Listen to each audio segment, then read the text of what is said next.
വടകര നിയോജക മണ്ഡലത്തിലെ ഏറാമല പഞ്ചായത്തിലെ തിരുത്തിമുക്ക്, നാദാപുരം മണ്ഡലത്തിലെ എടച്ചേരി, കണ്ണൂർ ജില്ലയിലെ കിടഞ്ഞി എന്നീ ഭാഗങ്ങളെ ബന്ധിപ്പിക്കുന്ന തിരുത്തിമുക്ക് പാലത്തിന്റെ നിർമ്മാണവുമായി ബന്ധപ്പെട്ട ഇൻവെസ്റ്റിഗേഷൻ നടപടികൾ പൂർത്തിയായതായി കെ രമ MLA. പൊതുമരാമത്ത് ബ്രിഡ്ജസ് വിഭാഗം 4.4 ലക്ഷം രൂപ ചെലവഴിച്ചാണ് പാല നിർമ്മാണത്തിന്റെ ഇൻവെസ്റ്റിഗേഷൻ നടപടികൾ പൂർത്തിയാക്കിയത്. പാലത്തിന്റെ ഡിസൈനിംഗ് തയ്യാറാക്കുന്നതിനായി ഇത് സംബന്ധിച്ച വിശദാംശങ്ങൾ തിരുവനന്തപുരത്തെ ഡിസൈനിംഗ് വിഭാഗത്തിൽ സമർപ്പിച്ചിട്ടുണ്ട്. ഡിസൈൻ പൂർത്തിയായ ശേഷം വിശദമായ എസ്റ്റിമേറ്റ് തയ്യാറാക്കുകയും ഭരണാനുമതി ലഭിക്കാവുന്നതിനുള്ള തുടർ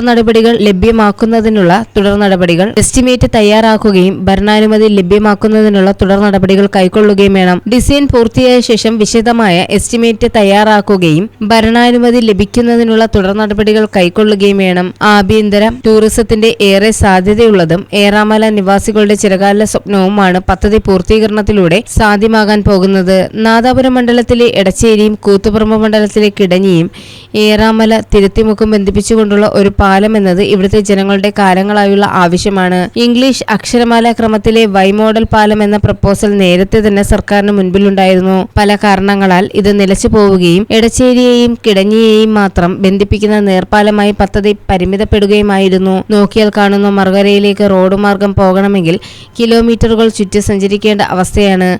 അതിനാൽ ആളുകൾക്ക് ഇപ്പോഴും കടത്തുതോണിയാണ് ആശ്രയം. പ്രശ്നപരിഹാരത്തിന് നേരത്തെ പൊതുമരാമത്ത് വകുപ്പ് മന്ത്രിയെ നേരിൽ കണ്ട് നിവേദനം നൽകുകയും നിയമസഭയിൽ സബ്മിഷൻ ഉന്നയിക്കുകയും ചെയ്തിരുന്നു. ഈ സാമ്പത്തിക വർഷത്തെ ബജറ്റ് പ്രപ്പോസലിൽ മണ്ഡലത്തിന്റെ പ്രധാന ആവശ്യങ്ങളിലൊന്നായി ഇത് നിർദ്ദേശിക്കുകയും ബജറ്റിൽ പാലത്തിനായി ടോക്കൺ എമൗണ്ട് വകയിരുത്തുകയും ചെയ്തിട്ടുണ്ട്. നടതുറത്തി, ഏറാമലക്കോട്ട, മഹി, വളപട്ടണം ജലഗതാഗത പാത, ഇതിനോടനുബന്ധിച്ച് വരുന്ന ബോട്ട് ജെട്ടി, കരിയാട്, കിടഞ്ഞി ഭാഗങ്ങളിലെത്തുന്ന തീരദേശ ഹൈവേ എന്നിവ വടകര മണ്ഡലത്തിലെ ടൂറിസത്തിന്റെ അനന്ത സാധ്യതകൾ തുറക്കുന്ന പദ്ധതികളായിരിക്കും. ഏറാമല തിരുത്തിമുക്കിനെ കൂടെ ബന്ധിപ്പിച്ച് പാലം വരുന്നതോടെ വലിയ ടൂറിസം സാധ്യതകളാണ് ഇവിടെ തുറക്കുന്നത്. ഇതുകൂടെ മുൻപിൽ കണ്ടുവേണം പാലം രൂപകൽപ്പന ചെയ്യേണ്ടതെന്ന് ഉദ്യോഗസ്ഥരോട് നിർദ്ദേശിച്ചിട്ടുള്ളതായും MLA പറഞ്ഞു. വൈകാതെ തന്നെ എസ്റ്റിമേറ്റ് തയ്യാറാക്കി സർക്കാരിൽ സമർപ്പിക്കുന്നതിനുള്ള അടിയന്തര നടപടികൾ സ്വീകരിക്കുന്നുവെന്നും ഏറെ വൈകാതെ തന്നെ തുരുത്തിമുക്ക് പാലം പ്രതീക്ഷിക്കാമെന്നും MLA കൂട്ടിച്ചേർത്തു. News desk, Thiruvananthapuram.